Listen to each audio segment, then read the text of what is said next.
Hello भाई, आप सभी को नमस्कार। तो कैसे हैं आप सभी? अच्छे हैं? चलिए, उम्मीद करते हैं आप सभी अच्छे होंगे, स्वस्थ होंगे, मस्त होंगे। तो चलिए, आज हम लोग मेंसुरेशन को ही आगे बढ़ाते हैं और हम लोग आज क्या पढ़ने वाले हैं। आपको हेडिंग दिख गया होगा, समलम चतुर्भुज, जिसको इंग्लिश में क्या कहते हैं, ट्रेपेजियम कहते हैं। हम लोगों को क्या कहते हैं इंग्लिश में? ट्रेपेजियम कहते हैं। तो देखिए, इसको जो है हम लोग एक एक चीज़ सीखेंगे, जो भी एग्जाम में इससे संबंधित जो भी क्वेश्चन बनता है उसको भी हम लोग देखेंगे सबसे पहले। लेकिन इसका हम लोग क्या देखेंगे, कॉन्सेप्ट देखेंगे, क्या क्या हो इसका कॉन्सेप्ट है, क्या इसका थ्योरम होता है, कंप्लीट इसको पढ़ेगा। ठीक है, उसके बाद हम लोग एक दो क्वेश्चन भी ले लेंगे जो आपको बहुत ही ज़्यादा देखने को मिलता है समलम चतुर्भुज से। क्लियर है? देखिए, सबसे पहले समलम चतुर्भुज होता क्या है। तो समलम चतुर्भुज क्या होता है? एक ऐसा ये चतुर्भुज है जिसका एक ओर की भुजा क्या होती है, समांतर होती है। ये एक समलम चतुर्भुज एक ऐसा चतुर्भुज है जिसके एक ओर की भुजा क्या है, समांतर होती है। वैसे ही चतुर्भुज को हम लोग क्या कहते हैं, समलम चतुर्भुज कहते हैं। और इसके बारे में क्या क्या होता है सबसे पहले लिखते जाइए आप लोग, ताकि जो है कुछ छूटे ना। क्या बोले कि वैसे चतुर्भुज, जैसे देखिएगा कि वैसे चतुर्भुज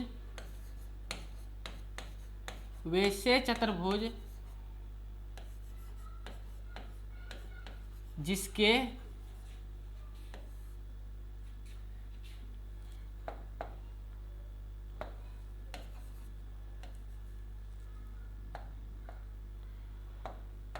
वैसे चतुर्भुज जिसके एक ओर की भुजा क्या होती है, समांतर होती है। जिसके एक ओर की भुजा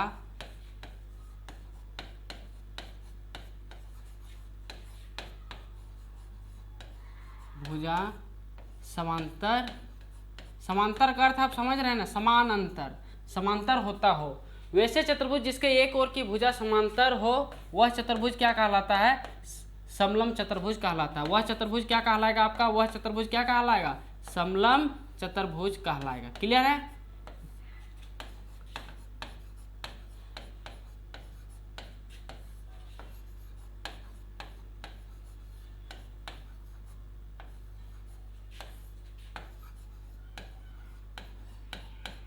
कहलाता है। चलिए, ब्लैक और आपका रेड पिंक मिल जा रहा है। ठीक है, देखिएगा क्या बोले कि एक ऐसा चतुर्भुज जिसके एक ओर की भुजा क्या होती है, समांतर। अर्थात इस तरह देखिए ट्रेपेजियम कैसे बनता है, इसका फिगर इस तरह बनेगा। अर्थात एक ओर का भुजा जो होगा, एक ओर का जो साइड होगा क्या होगा, समांतर होगा, अर्थात समानांतर का होगा। देखिएगा, ये अगर मानते हैं कि इसका नाम अगर ले लेते हैं कि ये बी सी डी एक ट्रेपेजियम है, ये बी सी डी क्या है, एक ट्रेपेजियम है। अर्थात आपको क्या बोले हैं कि वैसा चतुर्भुज जिसके एक ओर की भुजा क्या हो, समांतर। अर्थात ये भी जो होता है वो किसके समांतर हो जाएगा, इसके।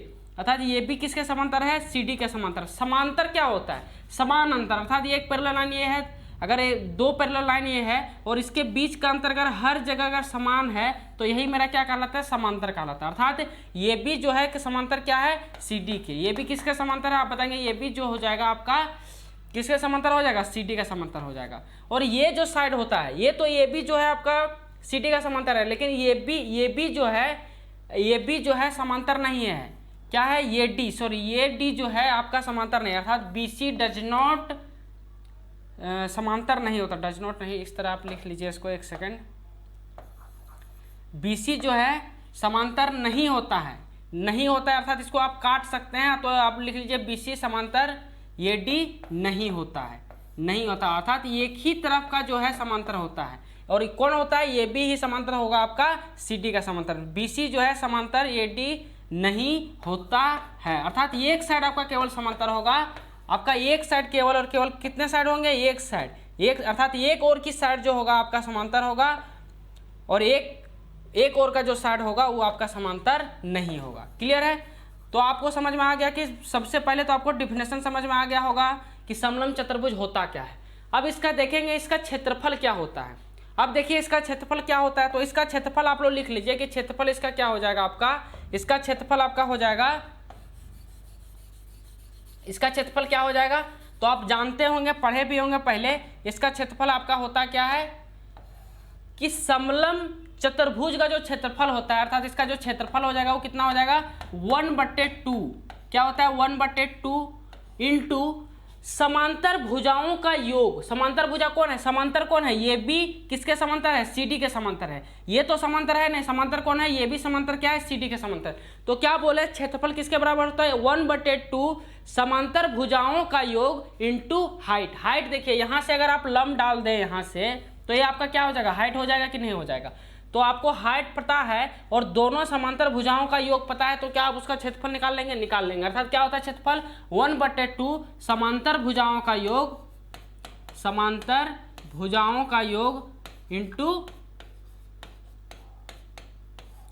भुजाओं का योग इंटू क्या होता है, हाइट, इंटू क्या हो जाएगा आपका, हाइट हो जाएगा।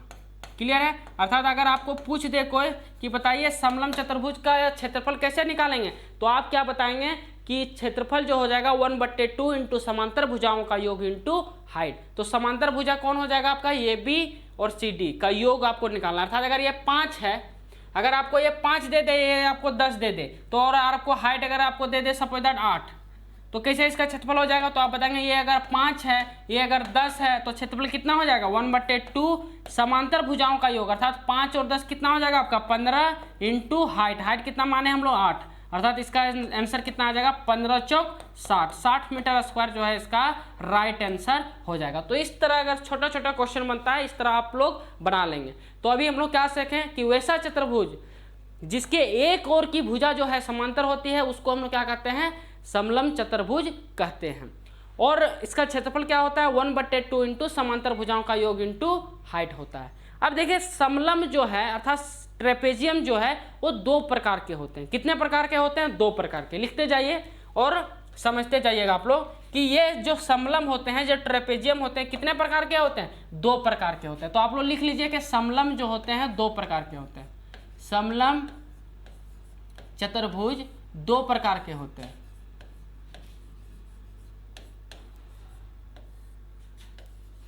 कौन कौन होता है देखिए आप लोग,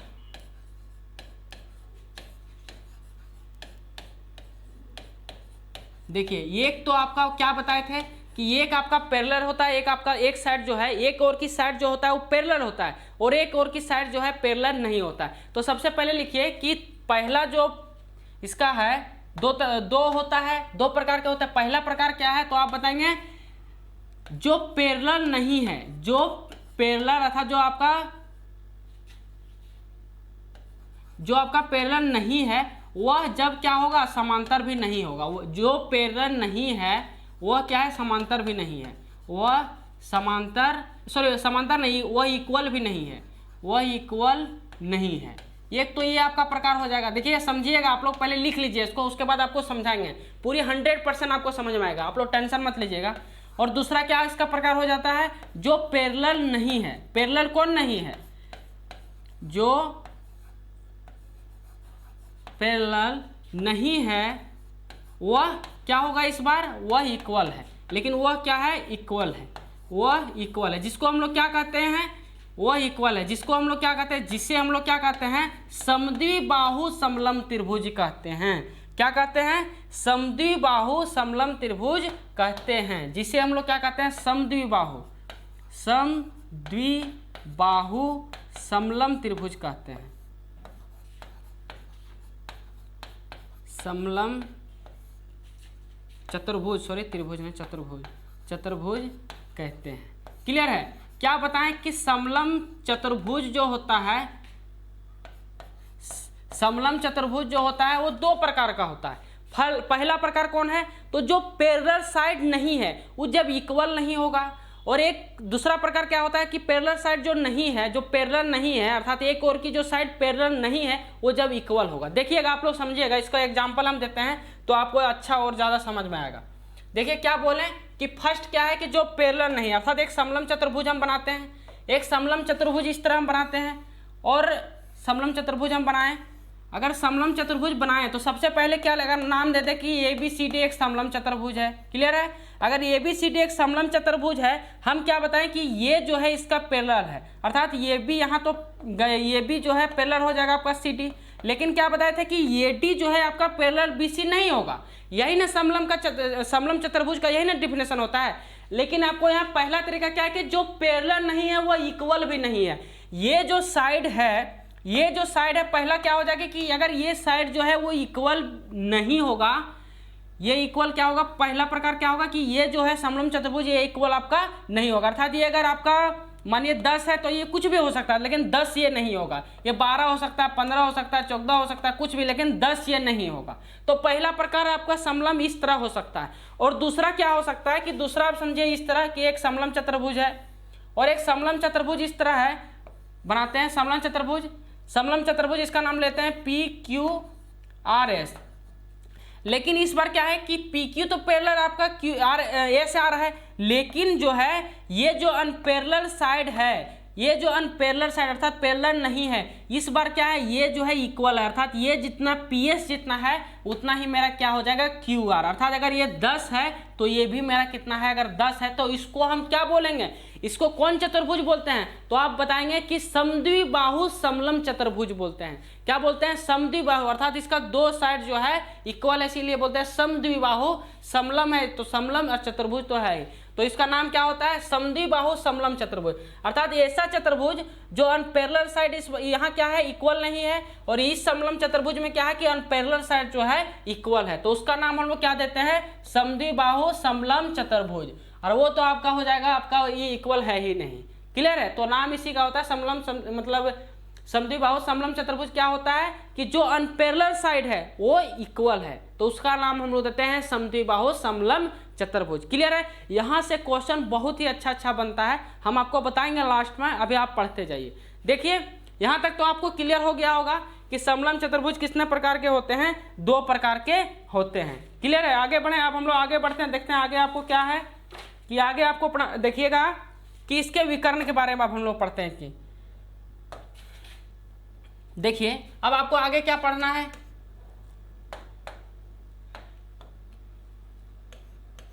सबसे पहले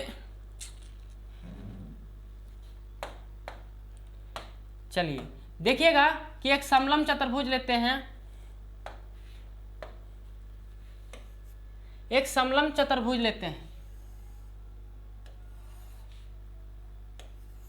तो इसका विकर्ण क्या क्या हो जाएगा? तो आप बताएंगे, इसका नाम ले लेते हैं कि ABCD एक समलंब चतुर्भुज है, ABCD एक समलंब चतुर्भुज। तो इसका विकर्ण क्या हो जाएगा? आप बताइए। विकर्ण इसका 2 हो जाएगा। कितना हो जाएगा? एक होगा एक आपका क्या हो जाएगा? CA हो जाएगा। एक आपका क्या हो जाएगा? CA। ये आपका हो जाएगा CA, और एक आपका हो जाएगा BD। यही ना होगा? अर्थात एक जो विकर्ण हो जाएगा इस समलंब चतुर्भुज का क्या हो जाएगा? मान लेते हैं यहाँ वो मान लेते हैं। अर्थात इसका विकर्ण क्या क्या हो गया? आप बताएंगे। विकर्ण इसका जो हो जाएगा 2 विकर्ण होगा। इसका विकर्ण क्या क्या होगा? तो आप बताएंगे एक होगा आपका BD एंड क्या होगा? ये C होगा। इसका एक यहाँ से जो है आपका एक कॉन्सेप्ट बनता है, आप समझिएगा इसको, कि दोनों विकर्ण का जो स्क्वायर का योग जो होता है, क्या बोले कि दोनों विकर्ण, इसको आप मान लीजिए इसके जो विकर्ण होते हैं इसके विकर्ण दोनों बराबर नहीं होते हैं। अर्थात अगर मानते हैं कि ये D1 है तो ये क्या हो जाएगा? आपका D2 हो जाएगा। अगर ये D1 है तो ये कितना हो जाएगा? आप मान लीजिए D2। अर्थात D1 does not equal to D2। अर्थात बराबर ये तो होता नहीं है, बराबर जो है इसका विकर्ण नहीं होता है अगर D2 है। क्लियर है? अब देखिए इसके अगर हम विकर्ण के स्क्वायर का अगर योग करते हैं तो वो क्या किसके बराबर होता है? तो आप लिखिए कि इसके अगर विकर्ण का अगर स्क्वायर आप करते हैं, अर्थात D1 का स्क्वायर प्लस D2 का अगर स्क्वायर आप करते हैं तो किसके बराबर होता है? तो आप बताएंगे कि किसके बराबर होता है। मानते हैं कि ये साइड आपको कुछ नहीं दिया तो ये मान लेते हैं, यहाँ दिखाई दे रहा है। क्लियर है? और ये जो है CD आपका कितना हो जाएगा? B मान लेते हैं। पैरेलल साइड जो है आपका ये दिया है, और आपका ये भी जो है आपका ये दिया है, और CD आपका कितना दिया है? B दिया है। तो इसका क्या हो जाएगा? क्या हो जाएगा? तो आप क्या लिखेंगे? स्मॉल में नहीं, इसको कैपिटल में लिख लीजिए, ये लिख लीजिए ये, और इसको मान लेते हैं B। क्लियर है? अब देखिए क्या बोलें कि इसके विकर्ण के स्क्वायर का योग किसके बराबर होता है? तो ये आपको याद रखना है कि समलंब चतुर्भुज के विकर्ण के स्क्वायर का योग किसके बराबर हो जाता है? तो आप बताएंगे कि दोनों पैरेलल साइड के स्क्वायर का योग, अर्थात A square plus B square. Clear है? प्लस क्या आपका हो जाएगा? Plus 2AB। ये आप मान लीजिए कुछ C मान लीजिए, इसको आप क्या मान लीजिए? D मान लीजिए। क्या मान लीजिए? इसको आप D मान लीजिए। A square plus B square sorry, इसको आप सी मानिए, इसको आप डी मानिए, ठीक है। अब देखिए ये किसके बराबर हो जाएगा, किसके बराबर ये आपका हो जाएगा, तो आप बताएंगे किसके बराबर ये आपका हो जाएगा, तो आप बताएंगे जो अनपैरेलल साइड है उसके साइड के स्क्वायर के योग प्लस 2ab हो जाएगा। अर्थात ये जो c है c स्क्वायर होगा, अनपैरेलल साइड ये क्या है d है तो d स्क्वायर हो जाएगा और प्लस 2ab हो जाएगा। क्लियर है। तो जब भी आपको इस तरह क्वेश्चन दिखे कि दोनों विकर्णों का योग किसके बराबर हो जाएगा, तो आप बताएंगे जो दोनों अनपैरेलल साइड है उसके स्क्वायर के योग अर्थात c square plus d square, और जो पैरेलल साइड है उसका 2ab हो जाएगा। क्लियर है। यहाँ तक किसी को दिक्कत है तो बताइए। ये आपको जो है याद रखना है कि दोनों विकर्णों के स्क्वायर का योग किसके बराबर होता है, c square plus d square plus 2ab होता है। क्लियर है। अब हम लोग आगे बढ़ते हैं, तो इसको आप लोग याद रखिएगा जरूर, बहुत अच्छा यहाँ से क्वेश्चन भी बनता है। अब देखिए एक चीज आपको ज्योमेट्री के बारे में थोड़ा बता दें, यहाँ से आपका एक कॉन्सेप्ट और बनता है कि आप बताइए कि अगर दो पैरेलल लाइन है, अगर दो पैरेलल लाइन है, देखिए इसको समझने की कोशिश कीजिएगा, यहाँ से आपका एक कॉन्सेप्ट बनेगा, ठीक है, कि अगर दो पैरेलल लाइन है, दो पैरेलल लाइन है और दो पैरेलल लाइन के बीच अगर हम कोई भी त्रिभुज बनाते हैं, इस तरह समझिए कि एक समलंब चतुर्भुज, दो पैरेलल लाइन है, इस तरह दो पैरेलल लाइन है कि एक मान लेते हैं कि ये भी है और आपका सी डी है और दोनों एक दूसरे से क्या है, पैरेलल है, अर्थात क्या है, पैरेलल है। अब देखिएगा कि यहाँ से अगर कोई भी त्रिभुज बनाते हैं, इस तरह आप त्रिभुज बनाइए, इसको आप आधार मान के कोई त्रिभुज बनाइए, इस तरह आप त्रिभुज बनाइए, इस तरह बनेगा। और आप कैसे बना सकते हैं, इस तरह भी बना सकते हैं, बनेगा कि नहीं बनेगा, इस तरह भी आप बना लीजिए। तो ये जो त्रिभुज बन रहा है उस सभी त्रिभुज का क्षेत्रफल क्या होता है, बराबर होता है। अब ज्योमेट्री अगर हल्का फुल्का अगर आपको आता होगा तो ये आपको पता होगा कि दो पैरेलल लाइन के बीच अगर एक ही आधार से अगर हम त्रिभुज बनाते हैं, एक ही आधार से उसके सामने वाला भुजा पर, उसके सामने वाला भुजा के कोई बिंदु पर अगर हम लोग क्या करते हैं, त्रिभुज बनाते हैं, तो उस त्रिभुज, उस सभी त्रिभुज का क्षेत्रफल क्या होता है, बराबर होता है। क्लियर है, समझ में आ रहा है। तो दो पैरेलल लाइन और एक ही आधार पर बना त्रिभुज का क्षेत्रफल क्या होता है, बराबर होता है। तो इसको आप लिख लीजिए, थोड़ा ज्योमेट्री की चीज है लेकिन आपको जो है यहाँ थोड़ा काम आएगा, इसीलिए इसको हम बता दे रहे हैं। क्या बताएं कि दो पैरेलल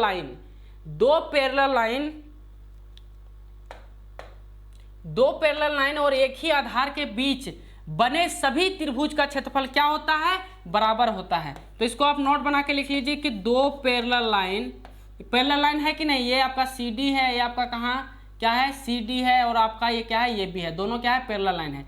तो दो पैरेलल लाइन और एक ही आधार आपका क्या है, आधार आपका क्या है, सी डी है। तो दो पैरेलल लाइन और एक ही आधार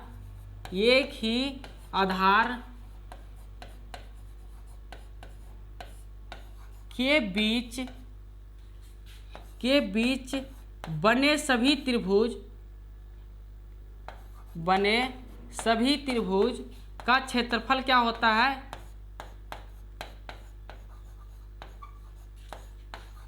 का क्षेत्रफल बराबर होता है, का क्षेत्रफल बराबर होता है। क्लियर है। अर्थात ये जो त्रिभुज, तीनों त्रिभुज जो बनाया, तो कितना भी त्रिभुज आप बना लीजिए, 1000 10,000 कुछ भी बना लीजिए, सभी का क्षेत्रफल क्या होगा, अर्थात इस त्रिभुज जो काला से बनाए हैं उस त्रिभुज का क्षेत्रफल, ये जो दोनों त्रिभुज जो बना है पिंक से, वो दोनों त्रिभुज का क्षेत्रफल क्या होगा, बराबर ही होगा। अर्थात यहाँ जितना भी त्रिभुज बनेगा उस सभी त्रिभुज का क्षेत्रफल क्या होगा, एक दूसरे के समान ही होगा। क्लियर है। अर्थात अगर एक त्रिभुज का 108 मीटर स्क्वायर है तो सभी त्रिभुज का क्षेत्रफल क्या हो जाएगा, आपका 108 मीटर स्क्वायर ही आपका हो जाएगा। तो क्या है, आपको एक कॉन्सेप्ट समझ में आया कि दो पैरेलल लाइन के बीच एक ही आधार से बने सभी त्रिभुज का क्षेत्रफल क्या होता है, बराबर होता है। तो वही आपको लिख दें कि दो पैरेलल लाइन और एक ही आधार से, अच्छा एक ही आधार के बीच को सही है कि एक ही आधार के बीच बने सभी त्रिभुज का क्षेत्रफल क्या होता है, बराबर होता है। तो चलिए इसी कॉन्सेप्ट के आधार पे जो है आपको एक ट्रेपेजियम का आपको एक कॉन्सेप्ट निकलता है। क्या निकलता है देखिएगा आप लोग कि सबसे पहले एक हम लोग ट्रेपेजियम का फिगर लेते हैं। इस तरह ट्रेपेजियम का अगर आप फिगर लेंगे तो इसका विकर्ण क्या क्या हो जाएगा, मानते हैं कि ये बी सी डी आपका एक ट्रेपेजियम है, ये है आपका बी है, आपका सी है और आपका एक डी है क्या, ट्रेपेजियम। इसका विकर्ण क्या हो जाएगा, तो आप बताएंगे इसका विकर्ण एक बी डी हो जाएगा और इसका एक विकर्ण क्या हो जाएगा, ये सी हो जाएगा। अब यहाँ मान लेते हैं कि वो यहाँ क्या है, इसका सेंटर है, वो पे क्या कर रहा है, प्रतिच्छेद कर रहा है। आपको क्या बताएं कि अगर आप देखिएगा कि अगर ये और ये तो पैरेलल है, ट्रेपेजियम का यही तो फॉर्मूला होता है कि ये भी जो है, सॉरी डिफिनेशन होता है कि ये भी किसके बराबर है, ये भी जो है किसके पैरेलल है, सी डी के पैरेलल है। क्लियर है। अर्थात अगर आप देखिए कि अगर हम सी डी को आधार मान के, वहां आपको क्या बताए थे कि कोई भी दो पैरेलल लाइन, तो पैरेलल लाइन देखिए ये भी क्या पैरेलल सी डी के बराबर है, आप बताएंगे हाँ है। अगर ये भी पैरेलल सी डी है तो आप देखिए यहाँ जो त्रिभुज ये जो बनेगा, एक त्रिभुज देखिए इसको आधार मान के, सी डी को आधार मान के एक त्रिभुज बनाया है सी डी और बी। इसका मतलब कि सी डी बी और एक त्रिभुज कौन बना है, आप देखिए इसी को आधार मान के डी सी और ये, तो इसका मतलब क्या है कि दोनों त्रिभुज का क्षेत्रफल मेरा क्या होगा, बराबर होगा कि नहीं होगा। अभी जो पीछे जो हम लोग पढ़े हैं कि दो पैरेलल लाइन के बीच एक ही आधार से बने सभी त्रिभुज का क्षेत्रफल क्या होता है, बराबर होता है। तो यहाँ भी दो पैरेलल लाइन है और एक ही आधार यहाँ भी है और देखिए दो त्रिभुज बन रहा है, एक तो आपका डी सी बी, आधार क्या है डी सी, और फिर क्या बन रहा है डी सी, ये एक त्रिभुज बन रहा है, अर्थात दोनों त्रिभुज का क्षेत्रफल आपका क्या हो जाएगा, बराबर हो जाएगा। तो डायरेक्ट अगर आपको इस तरह कभी दे दे तो आप क्या, अगर इसका क्षेत्रफल दे दे आपको 200 मीटर स्क्वायर, तो डायरेक्ट अगर पूछ देगा आपको इसका क्षेत्रफल बताइए, तो अगर आपको तरीका नहीं पता होगा, कॉन्सेप्ट ही नहीं पता होगा तो कैसे निकालेंगे। तो इसका क्षेत्रफल कितना हो जाएगा, बराबर हो जाएगा, अर्थात एरिया त्रिभुज कितना हो जाएगा, आप लिख लीजिए B D C, B D C किसके बराबर हो जाएगा, एरिया त्रिभुज किसके बराबर होगा, आप बताएंगे ये डी सी के बराबर होगा, ये डी सी के बराबर होगा। क्लियर है। अर्थात ये जो क्षेत्रफल बनेगा, ये डी सी, ये त्रिभुज जो बनेगा, और डी सी ये बी, ये जो त्रिभुज बनेगा, दोनों का क्षेत्रफल क्या होगा, मेरा बराबर होगा। उसी प्रकार से अब देखिए, उसी प्रकार से अगर हम ये त्रिभुज ले लें, ये बी डी और कौन ले लें, ये बी सी, तो यहां भी तो इसका क्षेत्रफल बराबर होगा कि नहीं, क्योंकि इस बार कौन आधार ले रहे हैं, ये भी आपका आधार है। अर्थात आप ये भी लिख सकते हैं कि इस त्रिभुज का क्षेत्रफल, ये बी डी का क्षेत्रफल, ये बी सी त्रिभुज के क्षेत्रफल के बराबर होगा। अर्थात एरिया त्रिभुज आप लिख लीजिए कि ये बी डी जो होगा वो किसके बराबर होगा, एरिया त्रिभुज, ये बी डी किसके बराबर होगा, ये बी सी के बराबर होगा। क्लियर है। अगर इस तरह आपको पूछ दे तो आप डायरेक्ट यहां से निकाल लेंगे। अब देखिए, अब क्या करते हैं कि सबसे पहले अब यहां से देखिएगा आप लोग कि अगर ये बी डी में इसको लेते हैं, फर्स्ट वाला को लेके कि B D C, sorry B D C क्या है, वहां है बी है, डी है और सी है, और एक त्रिभुज कौन लिए, ये डी सी, अर्थात ये है, डी है, सी है, तो इसमें कॉमन आपको ये दिख रहा है, डी ओ सी दिख रहा है कि नहीं रहा।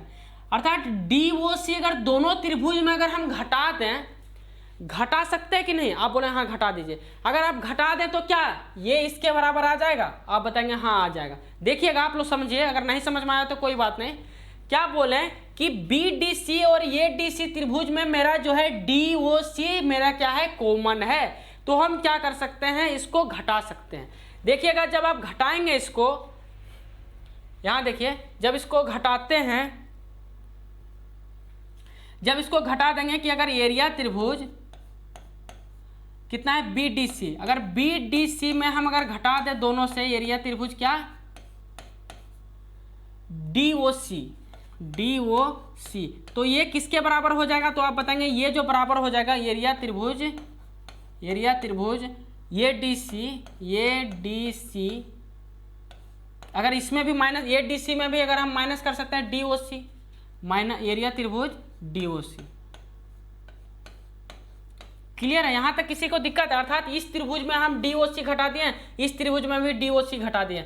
अगर ये त्रिभुज ये बी डी सी में अगर हम डी ओ सी घटा दिए तो बचेगा क्या, तो आप बताएंगे तो एरिया त्रिभुज बी ओ सी बचेगा। क्या बचेगा, तो आप बताएंगे बचेगा केवल त्रिभुज, एरिया त्रिभुज क्या बचेगा, बी ओ सी बचेगा। और उधर क्या बचेगा, अगर ये डी सी में अगर हम डी ओ सी घटा दिए तो बचेगा क्या, मेरा यही बचेगा केवल, अर्थात ये डी वो बचेगा। तो क्या बचेगा आपका, एरिया त्रिभुज किसके बराबर हो जाएगा आपका, ये वो डी के बराबर होगा। अर्थात आप क्या समझें कि इस त्रिभुज को अगर हम A1 मानते हैं, इस त्रिभुज को अगर हम A2 मानते हैं, तो आपका क्या हो जाता है, ये दोनों क्या हो जाएगा आपका बराबर हो जाएगा। देखिए BOC किसके बराबर है, ये वो डी के बराबर है, अर्थात ये दोनों जो है क्या है मेरा बराबर है। तो यहाँ लिख लीजिए कि A1 किसके बराबर हो जाएगा आपका, A2 के बराबर होगा। उसी प्रकार से जब हम इसमें जब हम घटा देंगे, क्या घटा देंगे, ये वो बी अगर दोनों में घटा देंगे तो आपका ये जो है इसके बराबर आ जाएगा। अर्थात यहाँ मान लीजिए इसको ये 3,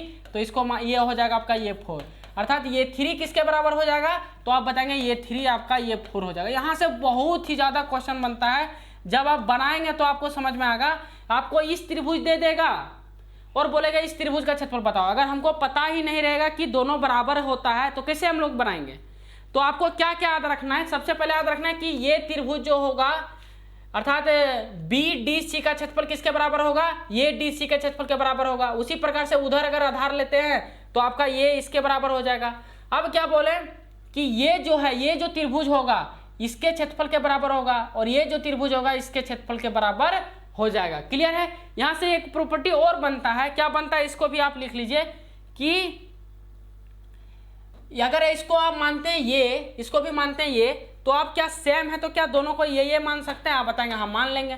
अर्थात अगर ये स्क्वायर अगर हो जाएगा, A1 बट्टे A2 किसके बराबर होता है, तो आप लिख लीजिए ये 3 प्लस ये 4 के बराबर होता है। कभी कभार यहाँ से भी एक क्वेश्चन आपका आ जाता है, तो ये भी आप याद रख लीजिएगा कि A1 जो होगा, A1 और A3 का जो गुणनफल होगा वो किसके बराबर होगा, A3 और A4 के गुणनफल के बराबर होगा। तो ये भी कॉन्सेप्ट आपको याद रखना है कि दोनों, अर्थात A1 इंटू A2 बराबर हो जाएगा आपका A3 इंटू A4 के बराबर हो जाएगा। तो यहाँ देखिए कितना चीज़ आप सीख गए। यहाँ से क्वेश्चन भी बहुत ज़्यादा बनता है, तो इसको आप खास करके ध्यान में रखिएगा। ठीक है। अब देखिए आपको 2 क्वेश्चन आपके सामने रख रहे हैं, और ये क्वेश्चन में आपको भी कंफ्यूजन होता होगा, गारंटी आपको कंफ्यूजन होता होगा। अगर आप बना लिए होंगे, समझ गए होंगे इस टाइप का क्वेश्चन, तो हो सके आपको नहीं कंफ्यूजन होगा, लेकिन फिर भी हम जो है अधिकांश लोग जो है इस टाइप का क्वेश्चन में कंफ्यूज कर जाते हैं। तो आपके सामने हम 2 क्वेश्चन रख रहे हैं, दोनों क्वेश्चन का आप आंसर खुद से करने की कोशिश कीजिएगा। अगर आंसर नहीं आएगा तो फिर देखिएगा वीडियो को, उसके बाद देखिएगा कि कहाँ गलती कर रहे हैं। क्लियर है। देखिएगा क्या क्वेश्चन ले रहे हैं, आप समझने की कोशिश कीजिएगा कि अगर एक ट्रेपेजियम लेते हैं, एक समलम चतुर्भुज लेते हैं। आपको क्या बताए थे कि समलम चतुर्भुज 2 प्रकार का होता है। समलम चतुर्भुज कितने प्रकार के होते हैं, 2 प्रकार के होते हैं।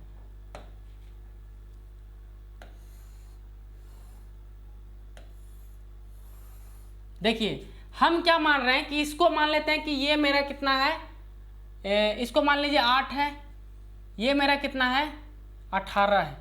ठीक है। फिगर पे मत जाइएगा कि 18 लग नहीं रहा है, तो उस पर आपको नहीं जाना, आपको कॉन्सेप्ट सीखना है। अगर ये 8 है, ये 18 है, और मान लिया ये मेरा कितना है 13 है, और ये मेरा कितना है 13 है, और इधर भी मेरा कितना है 13 है, ये मेरा कितना 13 है, और ये भी मेरा 13 है। जैसे आपको क्वेश्चन में दे दिया कि ये साइड जो अनपैरेलल साइड है वो मेरा इक्वल है, वैसे आपको दिमाग में क्या जाना चाहिए कि ये जो है वो समद्विबाहु समलम चतुर्भुज है। समद्विबाहु समलम चतुर्भुज, अर्थात ये जो है नाम ले लीजिए इसका, ये BC और D ले लीजिए। क्लियर है। अब देखिए हम लोग, अब आपको क्या दिया है कि ये जो है 13 है, ये आपका 8 है, ये आपका 13 है, 8 है, अर्थात ये जो अनपैरेलल साइड मेरा इक्वल है, तो ये क्या हो जाएगा समद्विबाहु समलम चतुर्भुज हो जाएगा। कौन हो जाएगा, समद्विबाहु समलम चतुर्भुज। क्लियर है, क्योंकि ये जो है दोनों इक्वल है, समद्विबाहु समलम चतुर्भुज। अब देखिए, अब इसका अगर हम आपको क्षेत्रफल निकालने दे दें तो बताइए क्षेत्रफल क्या इसका आप निकाल पाएंगे, आप बताइए क्या इसका क्षेत्रफल आप निकाल लेंगे।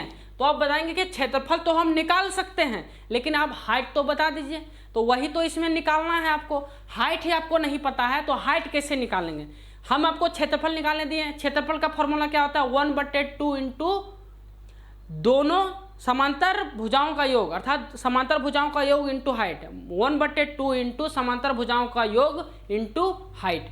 अब देखिए हाइट क्या, यहाँ से अगर हम परपेंडिकुलर इसको ले लें, यहाँ से यहाँ मिला दें इसको, तो ये मेरा हाइट हो जाएगा। अब बताइए आप कि हाइट हम कैसे निकालेंगे। अगर हम यहाँ से इसको मिला दिए, फिर इसको बी को भी यहाँ से यहाँ परपेंडिकुलर हम डाल सकते हैं कि नहीं? आप बोले हाँ डाल सकते हैं। तो ये भी मेरा हाइट हो जाएगा, अर्थात जितना ये होगा उसी के बराबर ये होगा। अगर ये अच्छा ये भी 8 होगा, अर्थात ये कितना हो जाएगा? ये केवल ये कितना हो जाएगा, केवल ये बताइए तो कितना हो जाएगा? 8 है तो ये भी आपका 8 ही हो जाएगा कि नहीं? क्योंकि एक आपका बन जाएगा क्या, लगभग आपका एक आयत जैसा बन जाएगा।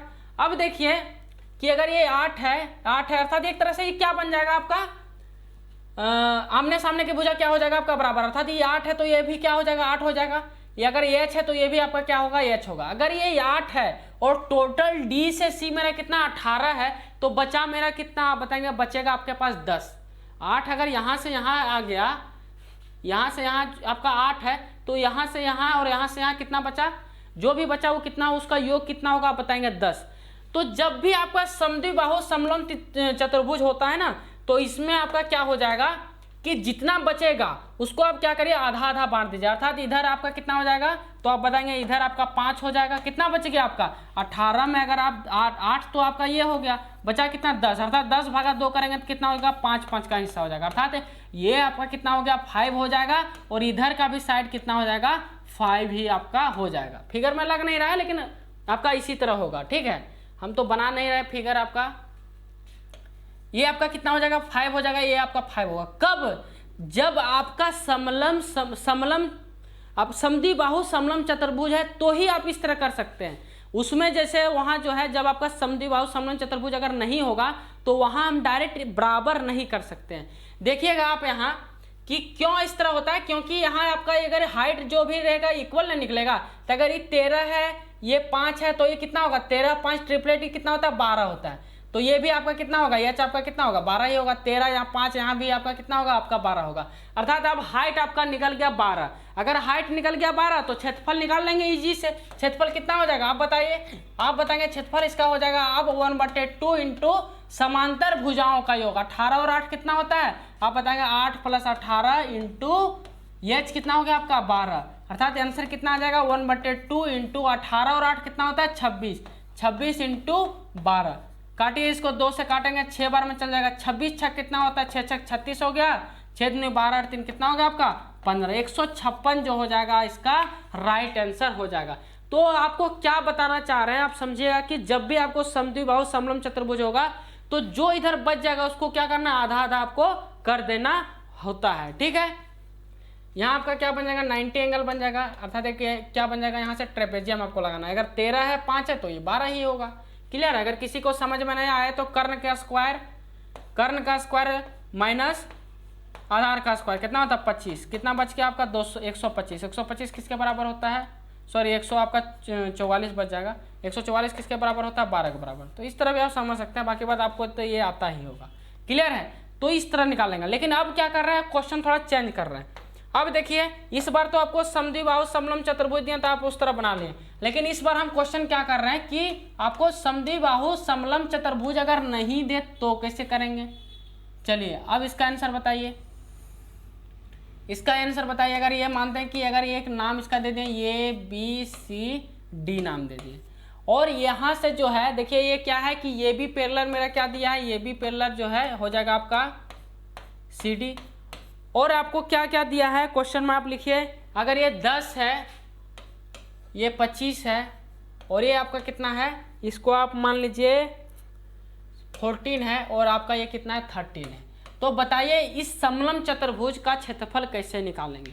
ये जो समलंब चतुर्भुज है उसका क्षेत्रफल कैसे निकालेंगे? जैसे ही आपको यहाँ दे दिया साइड जो अनपैरेलल साइड है उसका जो है दोनों क्या है? दोनों का जो लेंथ है वो क्या है? डिफरेंट है। तो आप जो है अब डायरेक्ट यहाँ से लंब खींच के इसको आप 10 के बराबर बच गया 1500 7.5 नहीं कर सकते हैं। जब आपका समद्विबाहु समलंब चतुर्भुज होगा तो ही आप कर सकते हैं, इस तरह आप नहीं कर सकते। तो इसको कैसे सॉल्व करेंगे? अर्थात इसका क्षेत्रफल हम कैसे निकालेंगे? अर्थात क्षेत्रफल निकालने के लिए सबसे पहले हमको क्या निकालना पड़ेगा? हाइट निकालना पड़ेगा। तो इसमें हम क्या करेंगे कि सबसे पहले हम क्या करेंगे कि ये जो CD है, ये D है, इसके समांतर क्या करेंगे? हम इसको खींच देंगे, ड्रॉ कर देंगे, लाइन ड्रॉ कर देंगे। अर्थात ये D के समांतर अगर हम कुछ खींच दें, यहाँ नाम इसका दे देते हैं CD होगा, यहाँ नाम देते हैं E। क्लियर है? अगर हम AD के समांतर इसको क्या कर सकते हैं, बी एक लाइन ड्रॉ कर लेंगे जिसका नाम दे दिए हम लोग BE। अगर ये इसके समांतर है, ये इसके समांतर है कि नहीं, अर्थात ये इसका समांतर है और हम इसके समांतर इसको खींच दिए, तो क्या होता है, समांतर चतुर्भुज पढ़ाएंगे तो आपको बताएंगे कि समांतर चतुर्भुज क्या होता है कि आमने सामने की भुजा समांतर होता है और बराबर होता है। अर्थात ये अगर 10 है तो ये भी कितना हो जाएगा, आप बताएंगे 10, और अगर ये 14 है तो ये भी कितना हो जाएगा, 14। क्या बताएं कि इसके समांतर इसको खींच दिए और इसके समांतर इसको खींच दिए, तो ये मेरा बन गया समांतर चतुर्भुज। और समांतर चतुर्भुज होता क्या है, आपका अगला वीडियो वही रहेगा। समांतर चतुर्भुज होता क्या है कि उसके आमने सामने की भुजा बराबर होती है और समांतर होती है। तो समांतर है तो इसका मतलब बराबर भी होगा, तो बराबर आप कर लीजिए। बराबर जब आप करेंगे, अगर ये 14 है तो ये भी कितना हो जाएगा, आपका 14 हो जाएगा। अगर ये 14 है और ये 10 है तो ये भी आपका कितना हो जाएगा, आप बताएंगे 10 है तो ये भी आप 10 कर लीजिए। क्लियर है। अब देखिए क्षेत्रफल कितना होगा, तो सबसे पहले अगर यहाँ 10 है, ये टोटल DC का वैल्यू अगर 25 है तो ये कितना होगा, केवल ये कितना होगा, तो आप बताएंगे अगर ये 10 इधर खत्म हो गया तो बचा ये 15 होगा। क्लियर है। अब हमको निकालना क्या है, हमको मेन फोकस किस पे है, हाइट निकालना है। तो यहाँ से यहाँ क्या एक हम लंब डाल देते हैं तो ये मेरा हाइट हो जाएगा, लेकिन हाइट फिर भी अभी हमको फाइंड करना है कि H का मान कितना होगा। अब देखिए अगर आप ये देख रहे हैं, त्रिभुज देख रहे हैं कि ये साइड 14 है, ये साइड 13 है, ये साइड 15 है, तो क्या आप हीरोन फॉर्मूले से उस त्रिभुज का क्षेत्रफल निकाल सकते हैं? आप बताएंगे हाँ निकाल सकते हैं, क्योंकि आप पढ़ाएं तो क्यों नहीं निकालेंगे। अब निकालिए और बताइए कितना होगा। यस का मान कितना होगा, सबसे पहले यस का मान आप लोग निकालेंगे। यस का मान कितना होगा, 13, 14, 27 और 5, 32 और 10, 42। वही ना होता है, सभी का योग बटे 2, 42 बटे 2 करेंगे कितना होगा आपका 21, अर्थात ये आपका 21 परिमाप निकल गया। तो क्षेत्रफल कितना निकलेगा, आप बताएंगे क्षेत्रफल जो मेरा निकल जाएगा वो कितना होगा, अंडर रूट यस कितना है 21, यस -1 करेंगे, अर्थात 14 जब घटाएंगे तो कितना बचेगा आपका 7 बचेगा। S minus B, S minus A, S minus B, इसमें कितना बचेगा आपका 8 बचेगा। क्लियर है, 7 और 1 8 बचेगा। और एस माइनस सी करेंगे तो इसमें कितना बचेगा आपका 6 बचेगा। क्लियर है। जब इसको आप सॉल्व करिएगा तो कितना होगा, 7 तिया इसको तोड़ लीजिए, इसको 7 को 7 ही रहने दीजिए, इसको 4 दूनी तोड़ लीजिए और इसको क्या करिए 3 × 2 तोड़ लीजिए। इससे क्या फ़ायदा होगा कि 2 7 के बारे में 2 7 के बदले 1 रूट के बाहर 1 निकलता है, अर्थात 7 निकलेगा। फिर यहाँ देखिए, फिर 3 2 है, 2 2 है तो आपका 1 2 निकल जाएगा। फिर यहाँ 4 है तो आपका 1 2 निकल जाएगा, और 2 2 है तो 1 2 निकल जाएगा। अर्थात इसका कितना हो जाएगा 7 21, 21 दूनी 42, 42 दूनी कितना होता है 84। अर्थात इस त्रिभुज का क्षेत्रफल कितना निकल गया, आप बताएंगे 84 निकल गया। अगर इस त्रिभुज का क्षेत्रफल 84 है तो 84 है तो क्या, अगर हमको बेस भी पता है, इस त्रिभुज का आधार पता है और हाइट हमको नहीं पता है, तो क्या नहीं निकाल सकते आप? क्या इसके बराबर क्या 1/2 इंटू आधार कितना है 15 इंटू H लिख सकते हैं कि नहीं लिख सकते हैं? लिख सकते हैं, क्योंकि ये भी त्रिभुज का क्षेत्रफल है, ये भी त्रिभुज का क्षेत्रफल है। इसको जब आप सॉल्व करेंगे तो कितना हो जाएगा 84 भागा इधर हो जाएगा 84 इंटू 2 भागा 15 करिए, इसका आंसर कितना आएगा बताइए आप लोग। 4 दूनी 8 हो गया, 4 दूनी 8 हो गया, 8 दूनी 16 हो गया, 168 भागा 15। जब इसको डिवाइड करेंगे तो 15 एकम 15 बचा, फिर 15 एकम 15 बचा 3, 15 दूनी 30 हो जाएगा। अर्थात H का मान कितना आ जाएगा आपका 11.2 आ जाएगा। H का मान आपका कितना होगा 11.2। अब आप क्षेत्रफल आसानी से निकाल सकते हैं। जब आपका हाइट निकल गया तो क्षेत्रफल कितना हो जाएगा, अब इस समलंब का निकाल रहे हैं, अर्थात ये जो समलंब चतुर्भुज उसका निकाल रहे हैं। इसका क्या होता है क्षेत्रफल, आप बताएंगे 1/2, यहाँ देखिए यहाँ निकाल रहे हैं, ठीक है। क्या होता है 1/2 इंटू समांतर भुजाओं का योग 10 और 25 कितना होता है, आप बताएंगे 35 इंटू 11.2। यहाँ से आप 2 से डिवाइड करिए, कितना हो जाएगा आपका 5 हो जाएगा 5, और ये आपका हो जाएगा 5.6।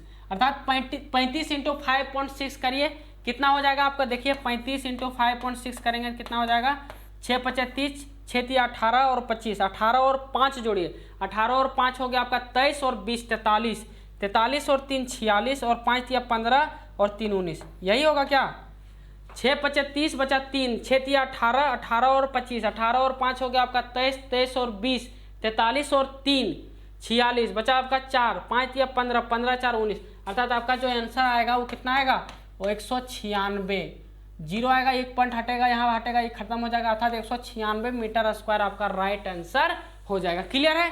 तो आपको दो प्रकार का क्वेश्चन बनता है समलंब चतुर्भुज का, बहुत ही इंपॉर्टेंट था, इसीलिए दोनों बता दिए। और यहाँ कंफ्यूजन भी होता है कि कैसे इसको सॉल्व करेंगे, तो आपको बताएं कि समलंब चतुर्भुज के क्या होता है, समलंब चतुर्भुज किसे कहते हैं, समलंब चतुर्भुज कितने प्रकार के होते हैं, तो दो प्रकार के होते हैं। एक तो जो अनपैरेलल साइड है वो जब इक्वल हो तो उसको कहते हैं समद्विबाहु समलंब चतुर्भुज, और इक्वल ना हो तो एक वो होता है, दो प्रकार के होते हैं। तीसरा क्या बताएं कि आपको उसके जो विकर्ण के स्क्वायर का योग किसके बराबर होता है, तो जो दो अनपैरेलल साइड है उसके स्क्वायर के योग के बराबर प्लस जो पैरेलल साइड है उसका गुणनफल का डबल।